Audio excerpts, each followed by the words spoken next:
Olá, meu nome é Davi e nessa videoaula eu irei falar sobre álgebra linear na computação gráfica. Essa videoaula é parte de um trabalho de álgebra linear da turma do professor Osvaldo e os integrantes do grupo que participaram da pesquisa são eu, Davi Ribeiro, Igor Gomes e João Vitor Padilha. Gostaria de começar a aula falando um pouco sobre algumas das muitas áreas em que a computação gráfica tem grande aplicação e para dar uma ideia melhor da utilidade da computação gráfica no nosso dia a dia, mesmo que a gente às vezes nem perceba. Quando falamos sobre computação gráfica, logo vem à mente os desenhos em 3D, os efeitos especiais de filme e até mesmo, às vezes não vem à nossa mente, mas também a computação gráfica é grande utilizada em anúncios publicitários, sejam de supermercados, de vender um apartamento ou algo do tipo. E a computação gráfica é utilizada principalmente para chamar a atenção do público, para gerar atenção no produto que se quer vender. E por isso é a área mais, assim, até óbvia quando falamos de computação gráfica. Seria a televisão e o anúncio publicitário. Outra área em que a computação gráfica é grandemente utilizada seria na área de visualização científica. E isso, principalmente no meio acadêmico, serve para transformar dados e números em gráficos que tornam mais fácil a visualização do problema que estamos discutindo. Claro que isso também se estende para a área de construção de projetos, que torna mais fácil a visualização e até a simulação de problemas e coisas que podem acontecer ao longo da construção de um projeto. Na astronomia, a CG é muito utilizada principalmente na ilustração de eventos que ocorrem muito longe do nosso planeta e que, devido à nossa atmosfera, fica impossível uma filmagem, ou às vezes até é possível, mas a filmagem é muito debilitada e essas ilustrações elas trazem a atenção da população para esses eventos, além de tornar mais fácil a compreensão. Também é bastante utilizada nos estudos científicos, como por exemplo na previsão de colisões ou trajetórias dos corpos celestes. Hoje em dia, com o avanço da tecnologia, a computação gráfica virou uma ferramenta essencial na arquitetura moderna devido à facilidade da visualização de projetos e construções a serem feitas por causa das maquetes eletrônicas que são basicamente essenciais na construção de um projeto hoje em dia. Até na área da educação a CG tem uma utilidade enorme e eu falo isso como um futuro professor, né? Porque ela torna muito mais fácil a simulação de praticamente qualquer coisa. Como nós já falamos anteriormente de gráficos, o que tornaria uma aula de matemática e de física muito mais simples, ou um vídeo que mostra os efeitos do magma no centro da Terra, por exemplo, ou até mesmo fatos históricos como guerras ou coisas do tipo. Além disso, o crescimento das instituições de ensino à distância também tem impulsionado bastante o mercado da computação gráfica, porque a maioria do material é eletrônico, então definitivamente utiliza-se da computação gráfica na produção desses materiais. Agora eu vou falar sobre alguns conceitos básicos de álgebra linear e até de geometria analítica que são fundamentais para o funcionamento da computação gráfica. Começando pelo sistema de coordenadas, é muito importante que se tenha um sistema de coordenadas fixo que não altere o tempo todo, porque é óbvio que observadores diferentes veem o mesmo objeto de formas diferentes. Como por exemplo, se eu tenho um cubo de aresta 2 e eu estou observando ele da origem e eu coloco na minha origem, então eu noto que o centro dele está na coordenada 1, 1, 1.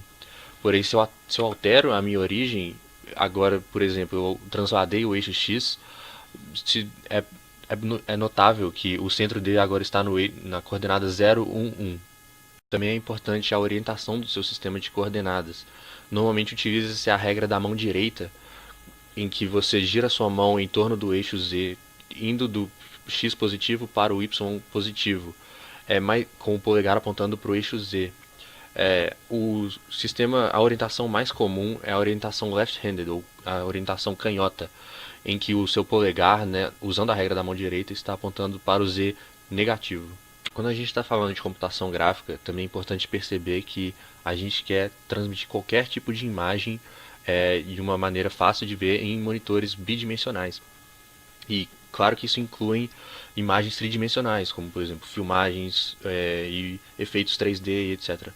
Então é muito importante compreender o conceito de projeção para compreender a computação gráfica. O tipo de projeção mais utilizado na computação gráfica é a projeção de perspectiva, que tem a seguinte definição: toma-se um plano PI paralelo ao plano XY, ao qual dá-se o nome de plano de projeção. Toma-se sobre o eixo Z um ponto de coordenadas 0, 0 e menos D, ao qual chama-se centro de projeção. Então se traça uma linha do ponto que você quer projetar até o centro de projeção, e essa linha vai passar pelo plano de projeção em que se toma a projeção da imagem tridimensional em um plano bidimensional.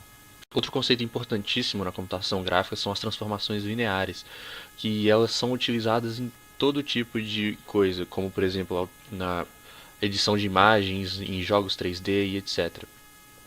Para entender as computações gráficas, primeiramente nós temos que entender as imagens como um conjunto de vetores, como por exemplo nós temos esse cubo A, B, C, D, F, G e O, que de dimensões x, y e z, que tem as seguintes coordenadas.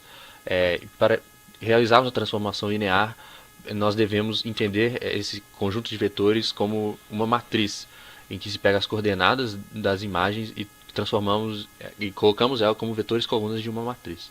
As transformações lineares têm uma definição bem básica, que é essa: t de x igual a x, onde t de x é a transformação que queremos realizar em x, a seria a matriz operadora, que é a operação que queremos realizar no vetor, e x é o próprio vetor.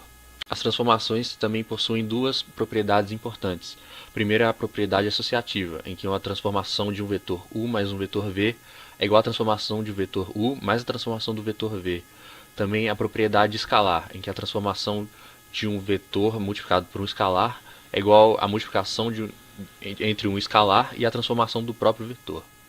Vamos falar agora sobre os tipos básicos de transformação linear. Vamos começar do que eu diria que é o mais básico, que é a translação, que é basicamente você quer trocar uma imagem de lugar, trocar um vetor de lugar. E existem duas maneiras de realizar essa transformação. Primeiro é por uma multiplicação, para não sair daquele padrão t de x igual a x. Mas para isso você tem que fazer uma alteração leve no vetor original, quando se fala sobre transformação de um vetor de 3 dimensões, que é colocar uma quarta dimensão de valor 1, que isso não alteraria, na verdade, a imagem que se quer obter, mas a forma mais comum é a soma, em que você pega o vetor original e você pega um novo vetor que tem as coordenadas que você quer utilizar para transformar o vetor original. Outro tipo de transformação seria a escala, que é quando você quer aumentar o tamanho de um vetor, aumentar as dimensões de uma imagem. E ela é feita da seguinte forma: você pega uma matriz diagonal que contém o escalar que você quer multiplicar as suas coordenadas. Nesse caso, está multiplicando a matriz 4×4 pelo vetor 4×1, mas isso não altera a imagem quando se faz a projeção dela. E o último tipo de transformação que queremos falar é a rotação, que o nome fala por ela mesma. Você quer basicamente rodar uma imagem ou um vetor, e para isso você pode aplicar as seguintes matrizes operacionais. Quando você quer rotacionar, por exemplo, em torno do eixo x, ou em torno do eixo y, ou em torno do eixo z. Repare que quando você está alterando, você está rotacionando em torno do eixo x, o eixo x não se altera, as coordenadas x não se alteram. O mesmo para a coordenada y e z, quando você quer rotacionar em torno desses eixos. Para finalizar a aula, eu gostaria de dar um exemplo bem básico, bem simples, de como a gente pode usar as transformações lineares no nosso cotidiano, quando a gente, por exemplo, quer editar uma imagem. Então a gente tem aqui uma bola no campo de futebol, mas a gente quer fazer ela maior, por exemplo. A gente pode aplicar uma transformação de escala, tornar ela maior, ou aplicar uma imagem de rotação para fazer ela rodar. Isso tudo é possível graças à álgebra linear e às transformações lineares. Então é isso, espero que tenham gostado da aula e até mais.